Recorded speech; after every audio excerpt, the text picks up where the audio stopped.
And now for the dinosaur of the day, Cryolophosaurus, which was requested from Jill via Patreon as well as Andrew via Facebook. So thanks, guys. The name Cryolophosaurus means cold crest lizard, and the type species is Cryolophosaurus ellioti. And the species is named after David Elliot, who first discovered the fossils. It was a large theropod, and it lived in the early Jurassic in what is now Antarctica. Dr. William Hammer first excavated the bones in 1991. So David Elliot and William Hammer were excavating in Antarctica in 1991, and Elliot's team first found Cryolophosaurus at an altitude of 13,000 feet or 4,000 meters, about 400 miles or 640 kilometers from the South Pole. Elliot told Hammer about it, and then Hammer excavated it over 3 weeks. Hammer and another man named Hickerson described Cryolophosaurus in 1994 in the journal Science. They found bones including a skull and femur, and they found that it was 21.3 feet or 6.5 meters long and weighed 1,025 pounds or 465 kilograms. So it's one of the largest theropods. There's only one known specimen, and it's a subadult, so Cryolophosaurus may have grown even larger. There was a second expedition in 2003 to find more Cryolophosaurus bones, and Hammer and his team found over 100 fossil bones, some of them of Cryolophosaurus. They found that Cryolophosaurus had a primitive brain. In 2013, Vernon Medlinger-Chin did an unpublished study of the cranial cavity. It was large and intact enough to give the shape and size of the brain, and the study showed that it was not similar to Allosauroids and Coelurosaurs, so Cryolophosaurus would have been some sort of basal theropod. A potential pathology was found in a Cryolophosaurus ankle bone, but it could be a unique feature, the small splint from the fibula above the ankle. Cryolophosaurus was the first carnivorous dinosaur found in Antarctica and the first non-avian dinosaur from Antarctica officially named. Scientists didn't find any dinosaur fossils in Antarctica until the 1980s. In 1986, a dinosaur called Antarctopelta olivroi was found but not named until 2006.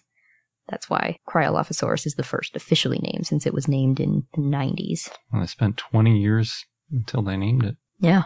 So Cryolophosaurus was the top predator in Antarctica, and what's interesting is that it was so large, but large theropods such as Allosaurus didn't live until a few million years after Cryolophosaurus. And Cryolophosaurus had thick muscular legs, but it was lighter and faster than T-Rex. The U.S. Geological Survey found that dinosaurs could live in colder conditions. They're called polar dinosaurs, and they had good night vision, they're warm-blooded, and they could look for food in winter at night. Back when Cryolophosaurus lived, Antarctica was closer to the equator and warmer than modern Antarctica, though it was still fairly cool. Because of the high altitude, this may mean that in the early Jurassic, the area was covered in forests and had a wide range of species on the coast. That means there would have been plenty of food for Cryolophosaurus. But Cryolophosaurus may have been a scavenger. There's some bones that have been found with nibble-like markings, which makes scientists think it was possibly a scavenger. Another dinosaur in the area was Glacialosaurus. That name means frozen lizard. And it was a prosauropod, which would have been too large for Cryolophosaurus to hunt. But maybe it scavenged Glacialosauruses. Cryolophosaurus probably had sharp teeth that curved backwards to hold prey in its jaws. I guess if it is hunting. We don't know for sure what it did. It had short forearms, so either way, jaws were important. Cryolophosaurus was either a scavenger, or it may have gone after juveniles or sick or old Glacialosauruses. There's a few long cervical ribs of a prosauropod that were found in Cryolophosaurus's mouth. So in 1998, Hammer concluded that it was eating the prosauropod when it died. But the ribs went all the way into Cryolophosaurus's neck, so it's possible that Cryolophosaurus choked to death on the ribs. Oh. However, a separate study led by Smith said that those ribs belonged to another Cryolophosaurus and not a prosauropod. Interesting. So maybe the ribs were displaced after it died. Yeah. Interesting position, either way. Yeah. Cryolophosaurus had a high, narrow skull about 26 inches or 65 centimeters long, and it had a crest on its head that ran from side to side that looked like a Spanish comb. It probably used that crest to help recognize species. What does a Spanish comb look like? Kind of like Elvis Presley hair. I was about to get in that. Oh. So this curved head crest faces forward, it had a nasal crest over the eyes, thin and furrowed.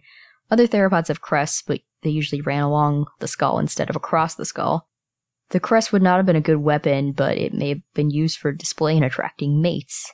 Cryolophosaurus, the type species, I believe, was nicknamed Elvisaurus because its crest is Elvis Presley-like. You can see Cryolophosaurus in the first episode of Dinosaur Revolution. A couple look at their eggs, and then a larger male attacks and eats the eggs.